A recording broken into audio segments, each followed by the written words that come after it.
Namo tassa bhagavato arahato sama sambuddhassa.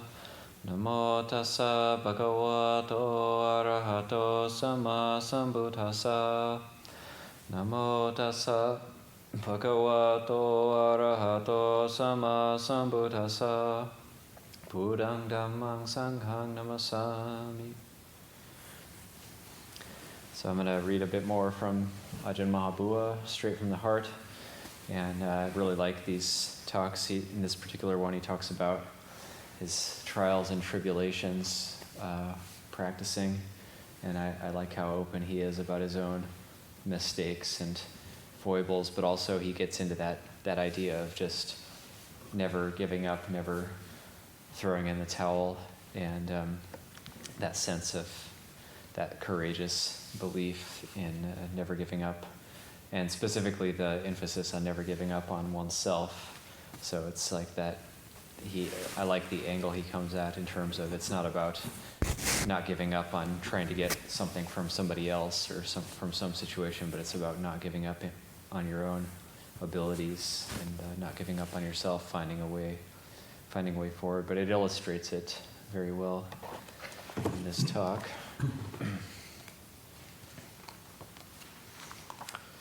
So, the name of this talk is At the End of One's Rope.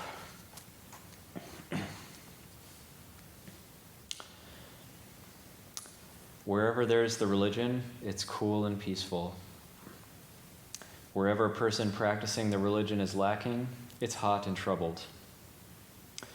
If there's no religion, the heart is as hot as fire. Whenever there's the religion, mindfulness and discernment, investigating, looking after the heart is cool. When we first begin suppressing the rebels in the heart, we suffer, because for the most part we're defeated by them. But at least we still have the strength to fight with them. Even though we may lose out to them sometimes, it's better than groveling before them in abject surrender with no way of putting up a fight at all. The practice in the area of the mind falls into stages, and there are bound to be stages where it's complicated and difficult, especially at the beginning. It's difficult in that we can't see beginnings or ends, causes or effects. We don't understand anything at all. When we take the rudiments of Dhamma we have gained from the texts or our teachers and put them into practice, sometimes right, sometimes wrong, this is when it's very difficult. The desire to know and see is very strong, but the heart isn't willing to comply. This is one kind of anxiety I've been through myself. It overflowed the heart. To put it simply, it was as if the desire to see and know the Dhamma in the heart was ready to overflow its banks. But when practicing, the heart didn't comply with the desire to know and see, and that had me upset and disappointed. Sometimes I'd be sitting and the tears would flow because of my self-recriminations. You don't have any potential to speak of. You've ordained simply to be a dead weight on the religion. Here you are sitting in meditation and can't find a way in or a way out. You're just sitting buried in a heap of suffering.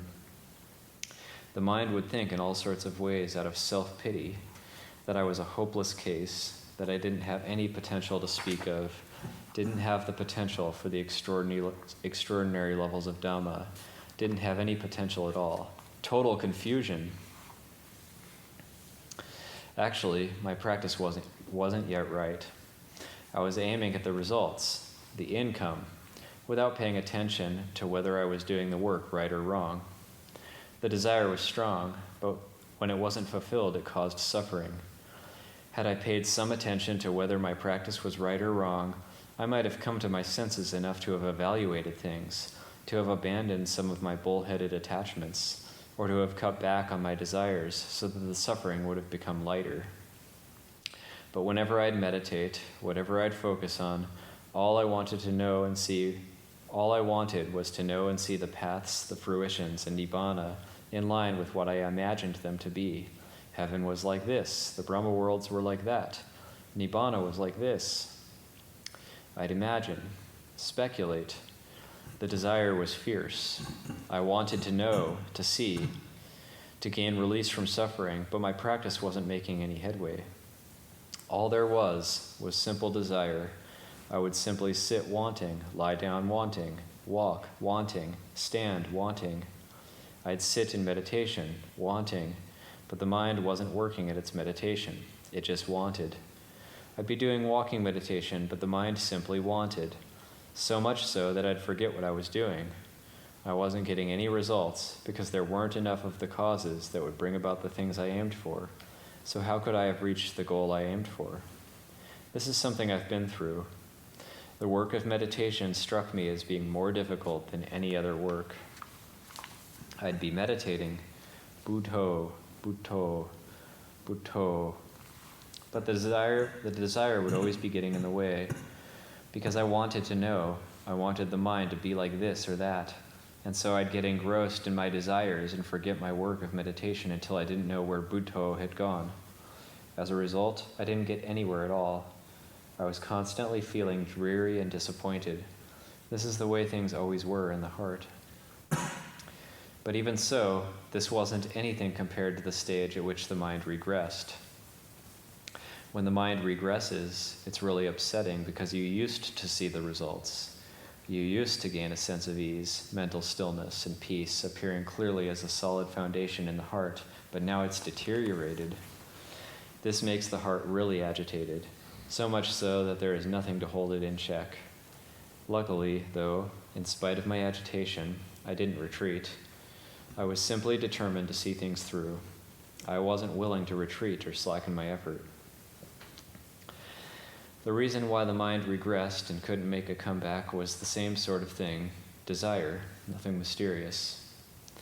The mind wanted to know and see as it had before, but its work wasn't coordinated or continuous.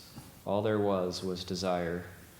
No matter how much you desire, it doesn't give any results, because that would go against the principle of causality.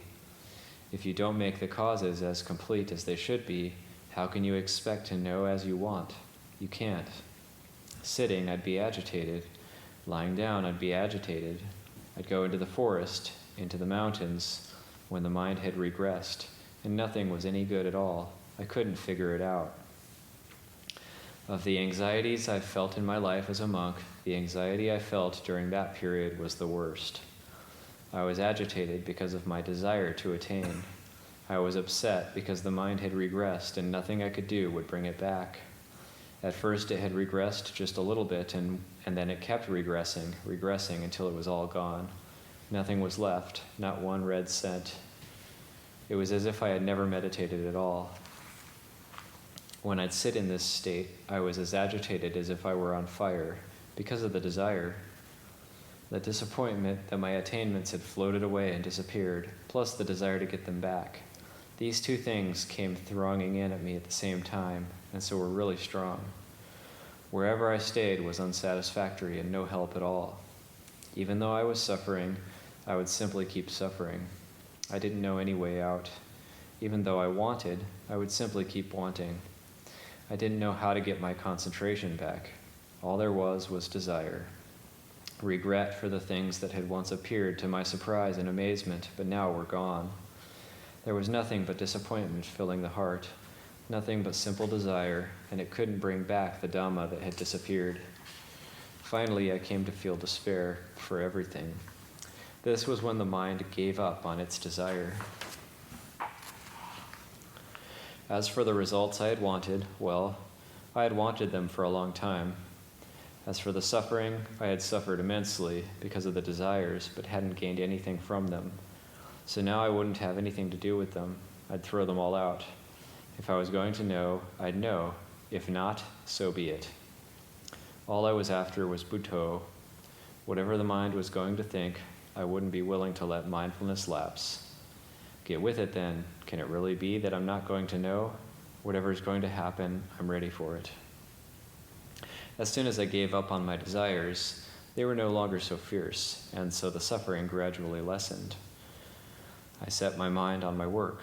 Wherever I was, I'd keep repeating, Buddho, Buddho, Buddho. It had always been a trait with me to be earnest. Whatever I'd do, I would really do it, and wouldn't just play around. Now I got to see this trait in action. I didn't let up in my repetition of Buddho. Whether walking or doing my chores, I wouldn't be willing to let it lapse. I'd keep making the effort.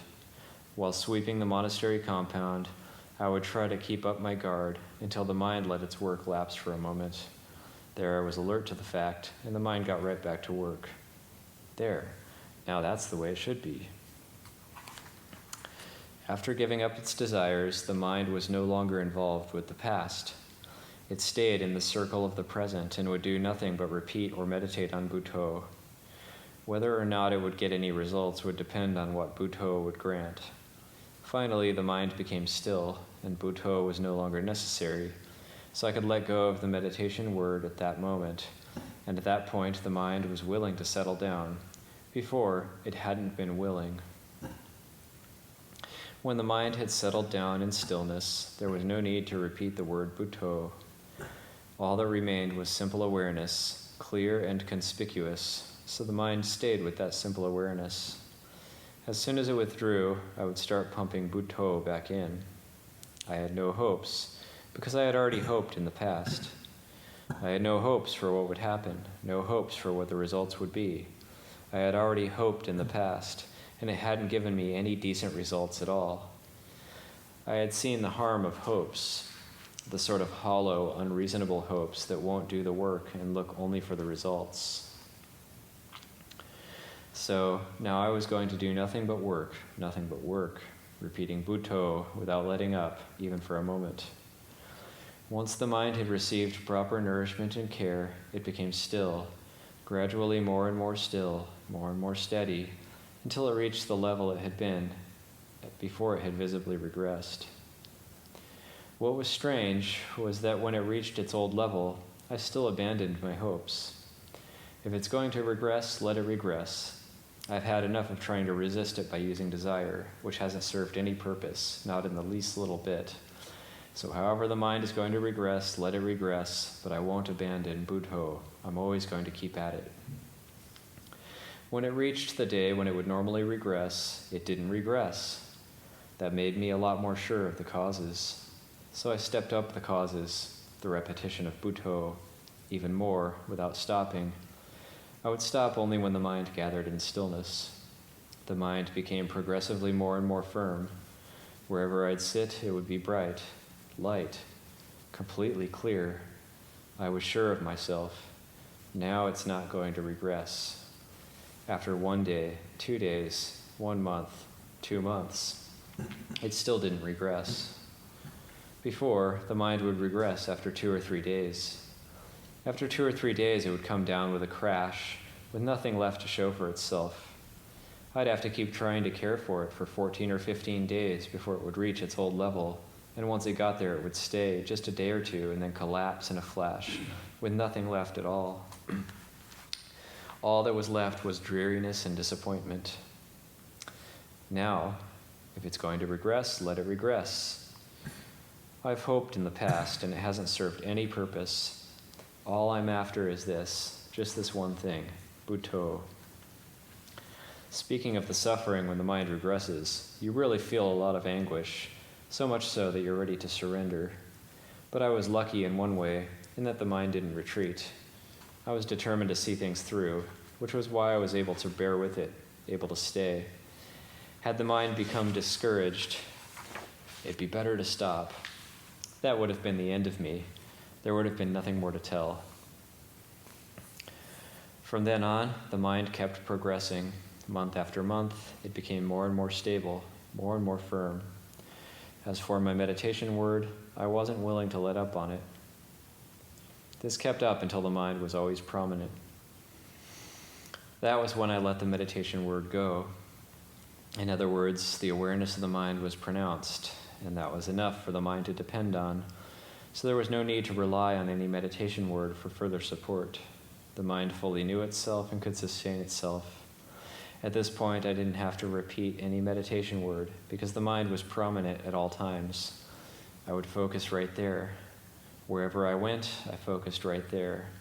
I knew right there, just as I had focused on Buddho, it could form a fine foundation for the mind. I was sure of myself that, 1, this foundation had become progressively more and more stable, till it was more stable than it had been the first time it had progressed and then regressed. 2. As for focusing on awareness, when awareness was fully pronounced, I should focus on that without let-up, in the same way I had focused on repeating Buddho until the mind became more and more refined. This was a foundation for the mind on which I could depend. From that point on, I really stepped up my efforts. The time I started sitting in meditation all night until dawn came from this point. I started to sit one night, focusing on in, and at first the mind had settled down because it was used to settling down. It settled down easily because it had a good foundation. I kept focusing on in, and as long as no enormous pains arose, the meditation went quietly. But when I withdrew, a number of hours had passed, and a huge pain arose, to the point where I almost couldn't bear it. The mind that had been quiet was totally overturned. Its good foundation had collapsed completely. All that was left was pain filling the body, but the mind wasn't agitated. Strange. The body was so pained that it was quivering all over. This was the beginning of the hand-to-hand combat in which I was to obtain an important approach. When really severe pain arose unexpectedly that night, I hadn't yet made up my mind to sit until dawn, you know. I hadn't made any resolutions or anything at all. I was simply sitting in meditation as usual. But when the pain arose in full force, what's going on here? I'll have to tackle this feeling so as to see the results tonight. So I made a resolution in that very moment. Okay, if the time doesn't come to get up, I won't get up. I'll fight until the dawn of the new day. Tonight, for once, I'm going to investigate pain so as to understand it clearly and distinctly. If I don't understand it, then even if I die, let me die. Let me find out, so dig down. This is when discernment really began to work in interest. I had never known, never imagined, never dreamed that discernment would become so sharp when it was at the end of its rope, when it was really cornered with no way out. Discernment really started spinning away. It went out digging, exploring, fighting, determined not to withdraw its troops and retreat. When I was at the end of my rope, discernment arose. This made me realize we human beings aren't fated to be stupid forever. When we're at the end of our rope, we're sure to manage to find a way to help ourselves. So it was then, when I was cornered, overwhelmed by severe pain, mindfulness and discernment probed into the pain. When pain arises in full force like this, it fills the entire body. I think it's worth noting that he didn't intentionally bring pain to himself, but that it happened within the course of his practice that night. We might hear teachings like this and want to inflict pain on ourselves in order to try to do the same thing, but it doesn't quite work like that. It fills the entire, when pain arises in full force like this, it fills the entire body. At first, it started in hot flashes along the backs of my hands and feet, which wasn't much to speak of. But when it was really flaring up into something big, the entire body was ablaze. All the bones, as they were connected, were fuel feeding the fire in every part of the body. It was as if the body was going to fall apart right then and there. The neck bones were going to come apart. Every bone was going to come apart from its connections. My head was going to fall off and hit the floor. When it's pained, everything is on a par throughout the body. You don't know where to hold it back enough so that you can breathe, because everywhere there's nothing but a massive fire, pain in full force. When I couldn't find a safe spot in which to place the mind, mindfulness and discernment dug down into the pain, searching for the spot where the pain was greatest. Wherever the pain was greatest, the mindfulness and discernment would investigate and explore right there by ferreting out the pain so as to see clearly, where does this feeling come from? Who is pained? When they asked each part of the body, each of them remained in keeping with its nature. The skin was skin, flesh was flesh, the tendons were tendons, and so forth. They had been that way from the day of birth, but they hadn't been painful all along from the day of birth, in the same way that they had been flesh and skin from the day of birth. The pain has been arising and vanishing at intervals. It hasn't been lasting like these parts of the body. I focused on down. Each part of the body that's a physical form is a reality. Whatever is a reality stays that way. Right now, where is the feeling arising? If we say that all of these things are painful, why is there one point why is there one point where it's really severe? So I separated things out. At this point, mindfulness and discernment couldn't slip away anywhere else. They had to run along the areas that hurt, whirling around themselves, separating the feeling from the body, observing the feeling, and observing the mind. These three are important principles. The mind seemed comfortable. No matter how much pain was arising, the mind wasn't writhing or suffering or anything. But the pain in the body was clearly very strong. The nature of pain and whatever defilements we have is that they join together. Otherwise, the mind won't be troubled or affected by the physical pain that's really severe at that moment. So discernment kept digging down until the body, the feeling, and the mind were all clear, each in line with its individual truth. The mind was what labeled the feeling as being this or that. This I could see clearly. As soon as this was really clear in this way, the feeling disappeared in a flash. At that moment, the body was simply the body in line with its reality. The feeling was simply a feeling, and it disappeared in a flash into the mind. It didn't go anywhere else. As soon as the feeling disappeared into the mind knew that the pain had vanished. The pain had vanished as if it had been snapped off and thrown away. In addition, the body disappeared from my sense of awareness. At that moment, the body didn't exist in my awareness at all. All that was left was simple awareness, because there was only one thing, awareness, and it was simply aware. That's all. The mind was so refined that you could hardly describe it. It simply knew, because it was extremely delicate and refined within itself. The body had completely disappeared. Feelings had disappeared. No physical feelings were left at all. The body sitting right there in meditation had disappeared from my awareness. All that was left was simple knowingness, without any thoughts being fashioned about this or that. At that point, the mind wasn't forming any thoughts at all. When it doesn't form thoughts, we say that nothing at all makes the slightest move. The mind is fixed, firmly fixed in its own solitude. It's a mind in its simple form, on the level of a mind centered in stillness. But mind you, this doesn't mean that there was no unawareness. Unawareness had infiltrated right there, because the mind hadn't withdrawn from unawareness. The mind and unawareness were quiet together, because unawareness didn't get out to work. When discernment has it surrounded, unawareness shrinks in and hides out, quiet in the heart, like the sediment in the bottom of a water jar. At that point, I began to feel amazed. There was no pain left. The body had disappeared. Only one thing hadn't disappeared, an awareness so refined I couldn't describe it. It simply appeared there. You couldn't say anything else about it. The thing that simply appeared there, that was the great marvel at that moment. There was no motion in the heart, no rippling, nothing of anything at all. It stayed fixed and still like that until enough time had elapsed, and then it moved. The mind began to withdraw and rippled, blip, and then was quiet. This rippling happens on its own, you know. We can't intend it.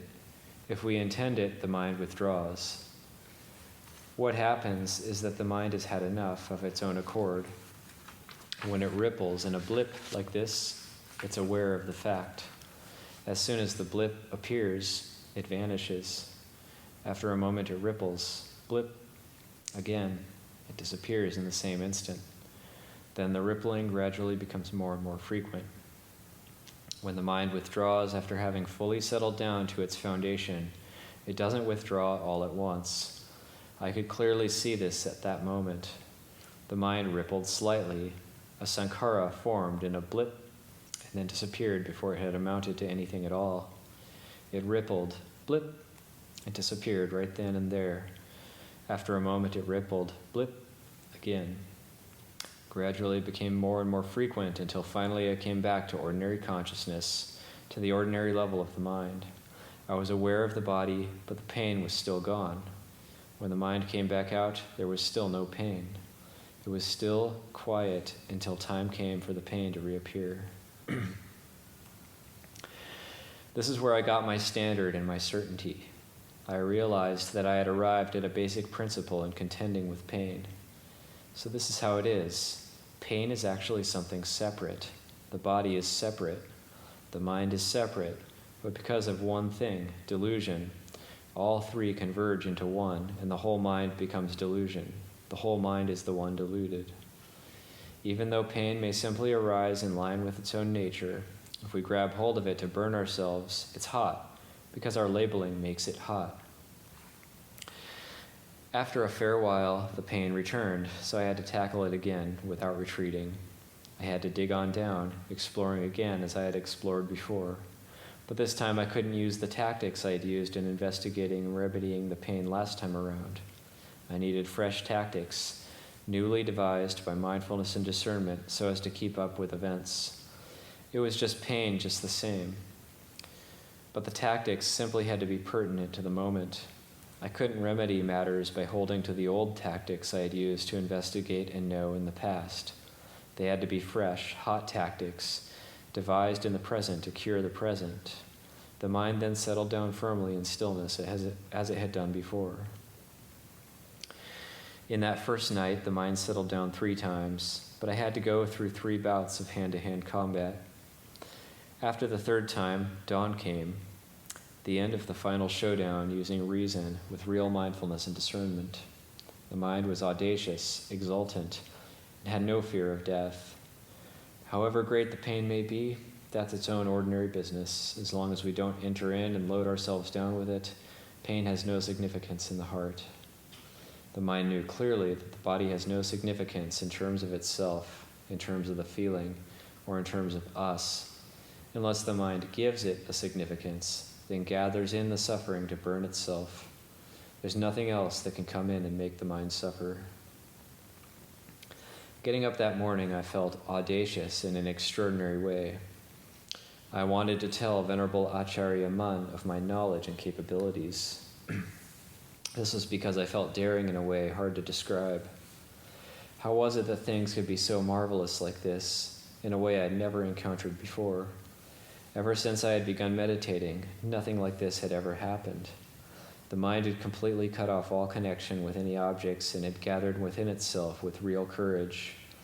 It had gathered by investigating all around itself, which was why it had calmed itself inwardly like a thoroughbred. When it withdrew, it was still full of courage, with no fear of death at all, owing to its conviction that I investigated like this and this when pain arose. Next time it comes, I won't fear it because it's the same old pain. It's pain with the same old face. The body is the same old body. Discernment is the same old discernment we've used before. For this reason, the heart felt no fear of death, so much so that it felt all sorts of things hard to describe. To put it in worldly terms, it was like defying someone right to his face with no fear of pain or death. See? When the mind is bold, it's bold all the way, daring all the way. It fights without retreating. Okay, I'll take you on. To put it simply and frankly, that's just how it feels. When the time comes to die, okay, I'll take you on. The mind doesn't retreat. When the mind comes to die, where will death find any pain for us greater than this? There's no such thing. The only pain is the pain in the khandhas. It can be great or small, but we know it here in the khandhas. No matter how much or how heavy the pain may be, it can't outstrip our knowledge and capabilities. It can't outstrip our mindfulness and discernment. Mindfulness and discernment are capable of keeping track of it all, as they have already known and removed it in the past. This is what made me feel really bold. When the time would come to die, I didn't see that there would be any problem with mindfulness and discernment all around me like this. If the time came to die, then let me die. Birth and death come in a pair. You can't separate death from birth so as to not die, because they are equal truths. The next time around, I took on the pain again and knew in the same way. Kept on knowing in the same way and winning every time. Once I had given it all my strength in that way, there was never a day in which I'd say, last night I stayed up in meditation all night until dawn and didn't get anything out of it. But any night in which the mind had difficulty investigating and settling down, I would come out feeling battered all over my body. I'd be all stiff and sore. But as for getting tactics and strength of mind, I'd get them every time until I no longer had any fear of death at all. And where would I get any fear? Death was something ordinary. In other words, discernment had analyzed down to what dies: hair, nails, teeth, skin, flesh, bones. They're simply their original element, solidity, earth element. Since when did the earth element ever die? When they disintegrate, what do they become? If we focus on down, we see that they return to their original properties. The water element returns to its original property. The wind and fire elements simply return to their own original properties. Nothing is annihilated. The elements have simply come together in a lump, and the mind comes in and animates it. This super diluted one comes in and animates it, that's all, and then carries the entire burden. This is myself. And it lays its claims. This is me, this is mine. And so it rakes in every kind of suffering, as if contracting for the whole mass, using those assumptions simply to burn itself and nothing else. The mind itself is the culprit. The five khandhas aren't the culprits. They aren't our enemies or anything. They simply have their own reality, but we make assumptions and carry them as a burden. This is why there's suffering and stress. We manufacture it ourselves. These things don't manufacture it for us. There is nothing that comes and gives us suffering. This is how the mind came to understand things. We are the ones who misconstrue things. We are the ones who suffer because we misconstrue things. This produces suffering to burn and trouble the heart. I could clearly see that nothing dies. The mind doesn't die. It becomes more pronounced. When we fully investigate the four elements, earth, water, wind, and fire, down to their original properties, the mind becomes even more pronounced and clear. So where is there any death? What dies? None of these conditions die. The four elements, earth, water, wind, and fire, they don't die. And as for the mind, how can it die? It becomes more aware, more pronounced, more conspicuous. This doesn't die, so why does it fear death? We've been fooled all along, fooled for aeons and aeons, for actually, nothing dies. Now, the word fooled doesn't mean that anyone intended to fool us. We've been fooled simply because of our own delusion, fooled into fearing death. Now we see. This is how the world fears death, from not having explored down to its truth, from not knowing what dies. Because look, nothing dies. Each thing simply has its separate reality. I saw this clearly. The mind proclaimed itself by its very nature. I saw its marvelousness clearly every time. Even when the pain was as hot as fire in the body and seemed ready to reach the clouds, it would vanish clear away with nothing left. Due to the power of mindfulness and discernment, even the body would vanish from my sense of consciousness and wouldn't appear at all. When everything disbanded completely as the result of my investigation, all that remained was simple awareness, as if floating in mid-space. Although I didn't make the comparison at the moment. It was completely empty, but the awareness knew clearly. There was only one thing. There was only one strange thing in the world, the heart. Earth, water, wind, and fire made no contact with the heart. The heart thus had no sense of earth, water, wind, fire, or any part of the body. All that remained was a solitary awareness, an awareness not involved with anything at all, an amazing awareness, coming from having investigated things with circumspection and then having withdrawn from them, clear, outstanding, astounding. Once the mind can be settled down like this, for no matter how many days or nights it may last, it has no sense of pain, that the body will fall apart, that it hurts here or aches there. No sense of any of this at all. And what will give it any sense of this? Time and place don't exist in that mental state. This called to mind how the Buddhas, Pacceka Buddhas, and Arhat disciples could enter the cessation of feeling and perception for 7 days at a time. They could enter for as many days as they liked. If their minds settled down like this, to the extent of not being involved with anything at all, leaving just plain awareness without any involvement with time or place, then they could sit for aeons if they liked. Even if the body couldn't endure, if it were to break apart, it would simply do so, without having any impact on this nature at all. This was when my mind accepted, really believed in, the ability of those extraordinary people who enter the cessation of feeling and perception for so and so many days. If their minds reached this level without withdrawing back out to anything outside, then for days or months they wouldn't have any perception of anything at all. Where would there be pain and pleasure in their bodies? There wouldn't be any at all. They wouldn't have any sense of the body. They wouldn't have any awareness of feelings. All that would remain would be plain awareness. They could sit for aeons if they liked, as long as the mind was like this. This made me believe in the stories of the Pacceka Buddhas who entered the cessation of perception and feeling. So I took this as confirmation in my mind. Whoever says I'm crazy can go ahead and say so. They have mouths, we have ears. If we want to listen, we can. If we don't, we can keep still. We are all free to have our opinions on this matter and that. No one has a monopoly on knowing and seeing.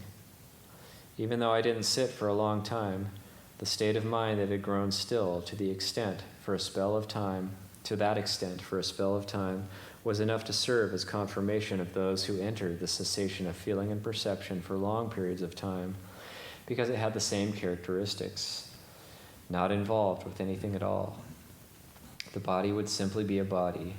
If it were to fall apart, if it couldn't last, after all, the body is inconstant, stressful, and not self, then it would simply fall apart without the mind's being aware.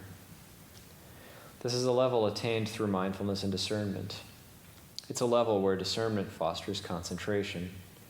The mind reaches the full extent of concentration like this because discernment has fully investigated down to causes and effects. It then gathers with courage and great refinement. Ordinarily, when the mind filled with just the power of concentration focuses and settles down, it is simply unmoving and nothing else. It isn't as profound and refined as this. But the mind stilled through the power of discernment is refined each time. Once we have gone through hand-to-hand combat in this way to the point where we get results, the mind has to be absolutely quiet, just like this. This was the basis, or the starting capital, for my courage, the primary seed for my firm conviction in the affairs of the mind. No matter how much anything else might be annihilated, this knowing nature would not be annihilated. I could see this clearly. I saw it clearly to the point when nothing else was involved in my sense of awareness. There was simply that single awareness, and so it was very pronounced. I couldn't really say whether this was on the level of concentration or of discernment. When the mind actually was that way, that's how it was. From that point on, I kept at it. I kept investigating out in the area of discernment, ranging out widely, then circling back in again. As soon as I would understand, step by step, the mind would let go and circle inward in an ever-narrowing sphere, investigating the khandhas and elements, separating the khandhas and elements. This is where it began to be samucceda pahana, absolute relinquishment, arising from the investigation in that period that followed. As long as the investigation hadn't been absolute, it would win out for only a short period of time, just enough to serve as evidence and proof. It still wasn't absolute relinquishment. But when discernment came to a really clear understanding while investigating, then it pulled out and severed all ties, step by step, severed things so that there were no connections left, severed them step by step, leaving just plain awareness. The body, rupa, was severed from attachment. Vedana, sanya, sankhara, and vijnana were severed from attachment. Or you could say that the heart was severed from them. Things kept being severed until only this awareness was left. In other words, the mind with unawareness buried inside it. So I probed on in, smashed things to bits, slashed them to smithereens with up-to-the-minute mindfulness and discernment. The mind of unawareness broke apart, and when the mind of unawareness broke apart, that was all. That was when I came to know that all of the marvels I have mentioned here were simply an affair of unawareness. They had simply been a support, a way station, a seed that had produced conviction step by step. But after that, if you were to say they were good, they were good. But if you were aiming at the subtle Dhamma, this goodness is the goodness of unawareness. It's not genuine goodness, not pure goodness. It's goodness mixed with evil, with suffering and stress, because stress still has a chance to arise. We have to keep slashing in until everything is smithereens in the heart. Whatever is a seed of anything counterfeit in the heart, wash it away, scrub it away, till nothing is left, and that's all. The entire mind that is assumed to be this or that is all gone. This is where the mind reaches absolute purity, where it reaches complete freedom from all conventional realities. That's really all. It's astounding. If it weren't astounding, it wouldn't be released from stress. This is a Dhamma apart, a Dhamma beyond conventions. Whether what I've described here is difficult or not, consider it for yourselves. Sometimes I'd feel ready to pass out. Sometimes I'd feel as if the entire body were on fire. When the pain was really fierce, it seemed to fill the entire body. But ultimately, I was able to pass through these things, to resolve them using mindfulness and discernment. So if we put them to use, mindfulness and discernment are never at the end of their rope. We human beings aren't fated always to be stupid, you know. When we come to the end of our rope, we're sure to be able to save ourselves. Who should be willing to go under when we have the mindfulness and discernment to remedy things, or when there's an opening through which we can escape, through which we can force our way out? Who would willingly be buried to death? We can't help but manage to find a way out. When the pain is so piled on that we can't see any way to cure it other than using mindfulness and discernment to explore and find a way out, discernment doesn't depend on this person or that. When the time comes for the mind to investigate, when it's cornered, it gathers its forces and manages to save itself. The Buddha thus taught us to live in crucial places, places where we're cornered at the end of our rope, where we live simply so that mindfulness and discernment can work full steam ahead and see their own capabilities, rather than simply waiting for help from others. Time and place can help give rise to mindfulness and discernment. If we live in a scary place, mindfulness is strong, discernment is sharp. Whatever we investigate, they are adroit and audacious. If we live in a comfortable place, we get lazy, we eat a lot and sleep a lot. This is the way it is with the mind. If we live in ordinary circumstances, we're very lazy, very inert, very apathetic and listless. If we live in places that aren't scary, we become heedless and revert to being complacent, to sleeping like pigs. If we live in a scary place, we're always alert. When we're alert, we're always self-aware, because alertness is what it means to be mindful. Mindfulness appears within us, always self-aware, always engaged in persistent effort. Whatever makes contact, we understand because we're not complacent, because we're always alert. This is why we're taught to live in whatever places are appropriate, because they can give good encouragement or support to our persistent effort.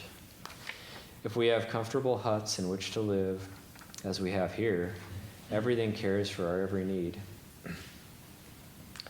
Food overflows our bowls. We're flooded day and night with fruit juice, soft drinks, cocoa, and coffee. Main course dishes and desserts come pouring in from every direction. If we lack mindfulness and discernment, we lie clutching our food like a pig lying next to its hay and then climbing up to lie on the chopping block. As for the Dhamma, we have no hope of winning it. Any meditation monk who is, quote, clever, unquote, in this way is bound to go under in this way without a doubt. To have mindfulness and discernment, we have to think. However much of the necessities of life we may have, we must find tactics for keeping the mind in shape, to keep wary and uncomplacent, like a deer wary of danger. In places where you don't have to be wary of food like this, The mind goes about thinking in another way to reform itself. There, where will you get an excess of anything? Everything is lacking, insufficient. Some days you get enough alms to eat, some days you don't. This way there's nothing to be concerned about, because you've been full and hungry before. Even if you go without food for 1 or 2 days, you won't die. This is how the heart deals with the problem, and so it isn't concerned about food or anything else. If there's nothing but rice, you eat rice, and you don't see that you're concerned about it. After all, you've come to a place like this, so what's wrong with eating whatever's available? Where are you going to find anything to go with the rice? You've been fed rice ever since the day you were born, so what's wrong with eating just rice? Can you eat other things without rice? If eating other things is really special, you've already eaten a lot of them, so why aren't you ever full? You've come looking for the Dhamma, not for food. Why are you so worked up about your stomach? You've already eaten a lot, and yet nothing special has ever come of it. You're looking for the extraordinary Dhamma, so what business do you have in getting worked up about food? An expert in Dhamma isn't an expert in eating. The mind deals with the situation in a flash of an eye, and the end result is that it isn't concerned. This is how a meditation monk subdues himself, or in other words, subdues his greed for the necessities of life. And as a result of correcting itself in the manner of eating or not eating, the mind keeps spinning. You sit in meditation without getting tired. With no food in your stomach, what is there to get drowsy about? If you don't eat at all, you're not drowsy at all and can meditate with ease. This is a tactic in teaching monks to practice the Dhamma, Rukamula Senasanam, under the shade of trees, in the mountains, in the forest, in lonely places where it's scary. Ahara Sapaya, where the food is amenable. Amenable here means that it doesn't disrupt the body, that it isn't harmful or toxic to the body, and that it doesn't disrupt the mind as well. Amenable food means nothing but rice sometimes, or just a little food, so that our meditation goes well. It's amenable for those intent on the Dhamma. But those of us who are intent on nourishing the stomach for the sake of the body can't do this at all. Otherwise we'll die. Don't say I didn't warn you. Normally if we eat a lot, with nothing but good dishes to eat, then we sleep like pigs. How can this be amenable? It's amenable for the defilements, not for winning the Dhamma. It's amenable for the affairs of the defilements and the affairs of pigs. The term amenable food has to refer to eating in a way that serves a purpose. To eat just a little serves a purpose. Wherever we sit in meditation, the mind is really solid. If we're involved with concentration, the mind is solid. If we're involved with discernment, it keeps spinning with much more agility than normal. The Dhamma tends to arise in places where things are lacking, in difficult places where we're cornered at the end of our rope. It doesn't arise where things are overflowing, where our needs are met. It doesn't arise in comfortable places because we just get complacent. This is the way we tend to be. The Lord Buddha lived in a royal palace. For how long? Then he left it to take up the homeless life. Who ever suffered more than he? Buddha, awakening, tends to arise in situations like that.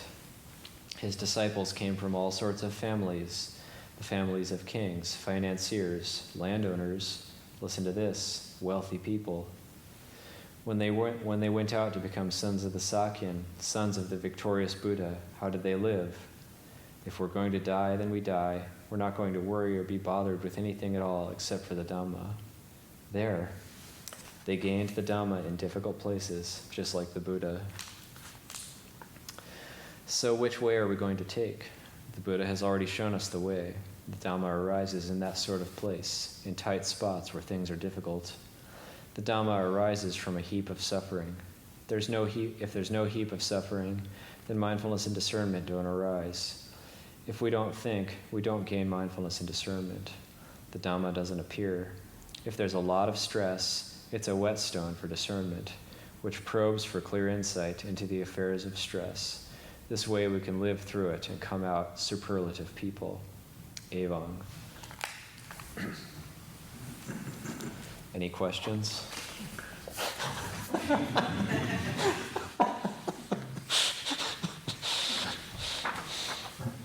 It's hot and spicy from Ajaan Maha Boowa.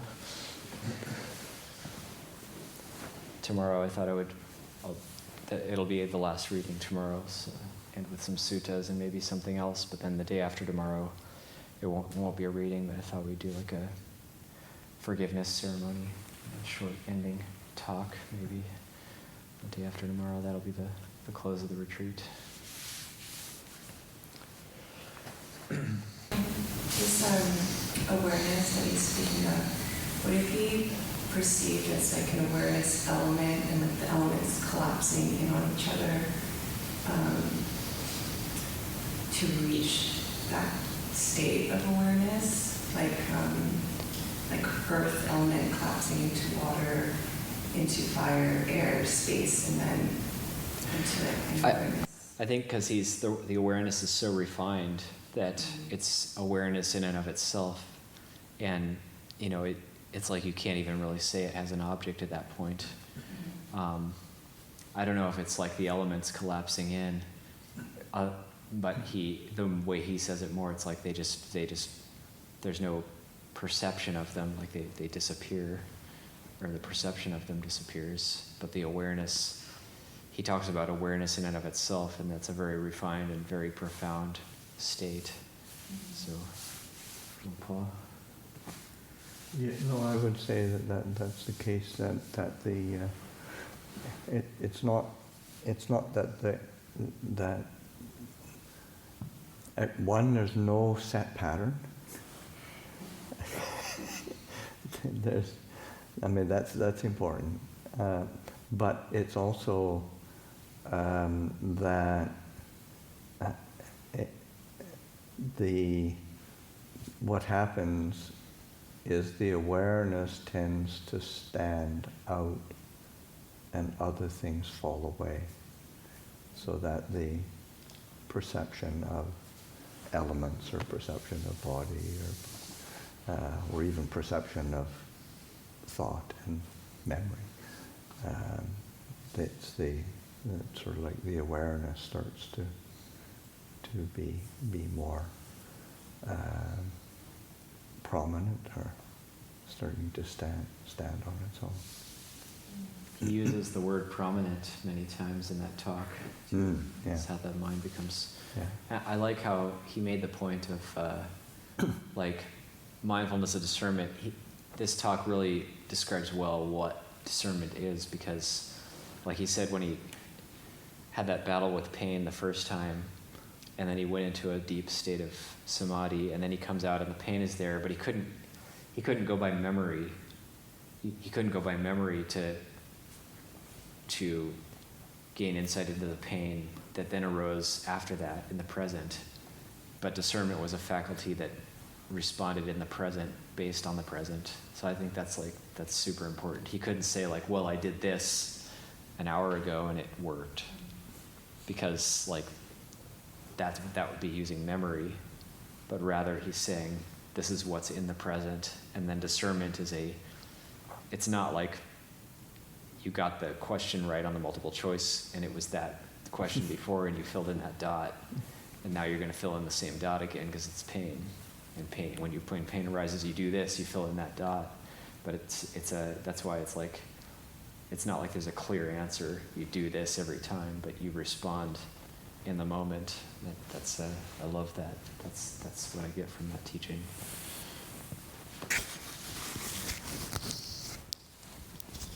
There was something stuck in my mind that's based on collapsing the elements, where the translation was the mind animates, and I thought it was super subtle. It just struck me as just more of a comment of how the mind can just go. And as he was talking about, as things are clearing out, the mind's reaching out for something, and it's that awareness that sort of gives the final blow, at least. Yeah, and I think that's also why that need for discernment is so important, because the mind will look for a place to land. That's what it's used to doing, and yes, of course, say, awareness or the knowing has to be very strong. But that function of discernment, kind of recognizing and not buying into the impulse to become is really important. It was just kind of along all of those lines, struck by at one point when he was saying as the awareness was, becoming separate from all of the other aspects of mind, that it wasn't, he didn't use the word clear, but something like it wasn't evident whether it was, concentration at work or discernment at work. It was just awareness, happening, and just really looking at, to me that's like, at that point, concentration, wisdom, or concentration, discernment, are just working together to establish that separation between the knowing and and all of the objects, the perceptions.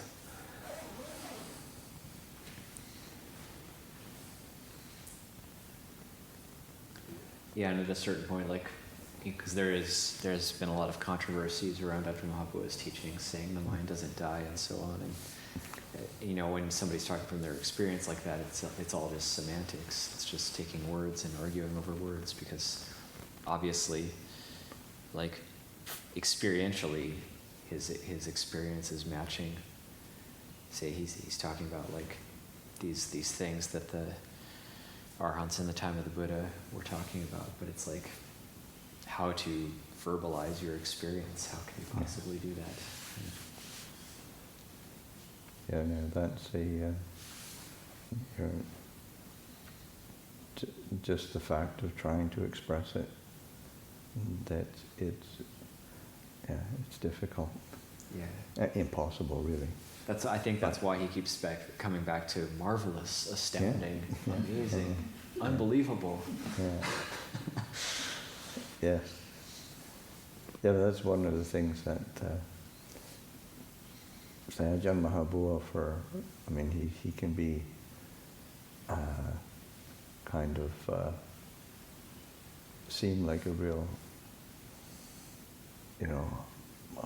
hard line, kill the defilement sort of thing. But it's his kind of amazement at the Dhamma that's, to me, that's the much stronger thing. And that's the thing that I was talking with lay people today, and talking about Ajahn Maha Boowa, because they were asking questions, but it was this sense that Ajahn Maha Boowa is perceived as being really fierce, and he is fierce, but the feeling in approaching him and being around him was never fierce. It was always very loving and solicitous for people's well-being or people's freedom from suffering.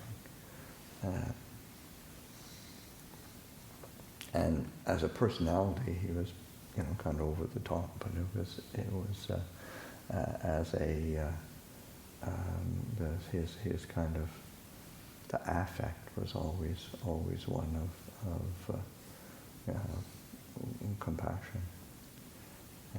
But what come out of his mouth could sometimes be pretty, Of course. pretty outrageous. But even that, I remember George Sharp talking about, he went up to see Ajahn Maha Boowa,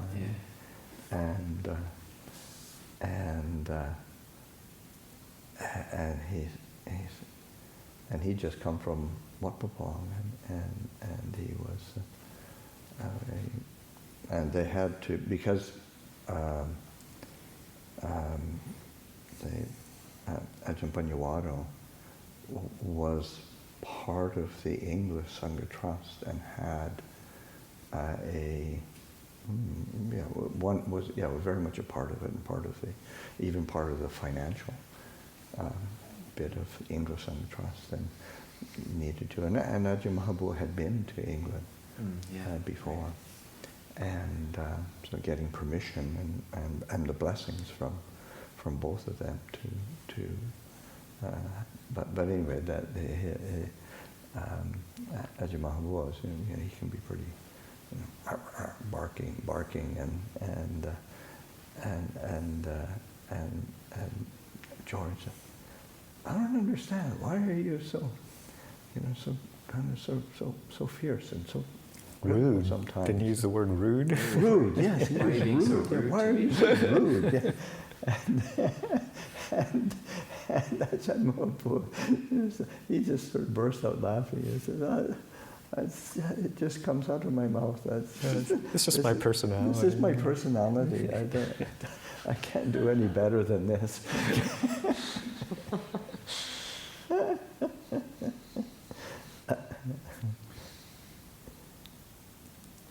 Yeah, that was kind of the same with Lumpur Ban, like just the few times that I went to see him, because I would be so, like most people were terrified of Lumpur Ban. Yeah. And Ajahn Ñāṇiko was even like, oh, you're going to see Lumpur Ban? I'm afraid of Lumpur Ban. And he's really senior. Yeah. And, Yeah. but it's like, and he can be speaking strongly, but it's like like a magnet, like Yeah. just feeling like wanting to go closer and closer when you're actually there. Yeah. So much compassion. Yeah, it's very much like that with Ajahn Ajahn Ban in particular. But both of them are quite similar, but in different temperament. But still, Ajahn Ban is really just so he's so straight. But he was really good at looking after everybody. Yeah. And training. He's really cared for people. Really cared for the practice. Yeah. I remember that was Ajahn Ban was. I mean, he was always generally very, very kind of kind to me, and had a nice connection with him. Only met him a few times, but the time when it was at Ajahn Chah's funeral, and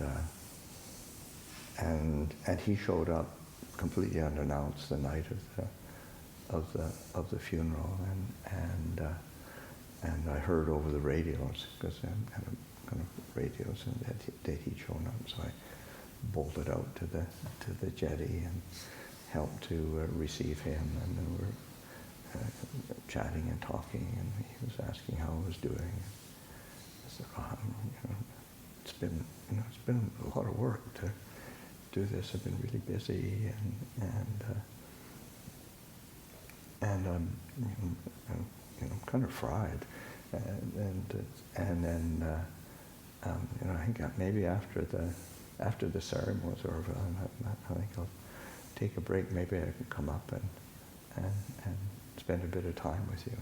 And he looked at me and said,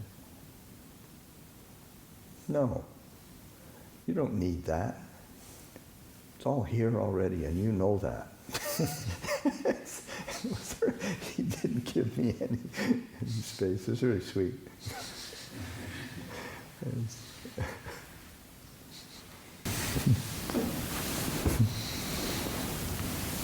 I found it interesting that in the beginning of the reading, Ajahn Maha Boowa was talking about having a lot of desire and giving that up and in favor of actually doing the practice. It seems similar to what Ajahn Sumedho says for us to do. Abandoning the ideals. Yeah. Yeah. It's interesting, because people think Ajahn Maha Boowa is telling us to have love, the energy that we think Ajahn Sumedho is saying after that. Interesting connection. Very, very similar. It's just that dynamic that's like the art of practice. You want to get something. I want to get a result. And then he's like saying, well, the moment he let go of just wanting to get a result and say, well, if the mind regresses, it regresses. If it gets better, it gets better. I don't care. I'm just going to practice. Then that's when the suffering got less. So it's like that. That's how it works. Stop the desire didn't stop the practice. Yeah. I mean,